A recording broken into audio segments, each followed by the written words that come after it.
পোকা by chance থাকতেই পারে, আর এটা কি সেটা বেগুনের ভিতরে পোকা থাকতে পারে। পুরাতন গাবতলী, রাজধানীর অন্যতম ব্যস্ত এলাকা।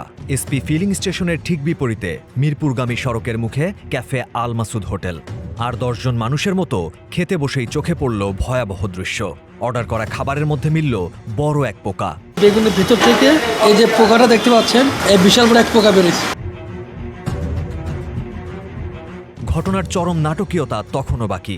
প্লেটে পোকা দেখে হোটেল কর্মচারীদের দৃষ্টি আকর্ষণ করা হলে তাদের উত্তর চোখ কপালে তোলার মতো। পোকা তো স্বাভাবিক বিষয়, খাবারে পোকা থাকা নাকি কোনো সমস্যা না। তারা পরামর্শ দিলেন পোকা ফেলে দিয়ে খাবার খেয়ে নিতে। বেগুনের ভিতরে পোকা থাকতে পারে। পোকা বাই চান্স থাকতেই পারে, আর এটা কি সেটা এবার কি জি সিয়াসকে হঠাৎ হয়ে গেছে। সাধারণ মানুষের বেশে তাদের কাছে মূল্যায়ন না পেয়ে আমরা হাজির হই ক্যামেরা ও মাইক্রোফোন নিয়ে। ক্যামেরা দেখে এবার তেড়ে এলেন হোটেল ম্যানেজার ও কর্মচারীরা। ভিডিও ধারণে পড়তে হলো বাধার মুখে। রান্নাঘরের পরিবেশ দেখতে চাইলে হাত ধরে টেনে বাইরে নিয়ে চাপ দেওয়ার চেষ্টা করেন ভিডিও ডিলিট করার জন্য।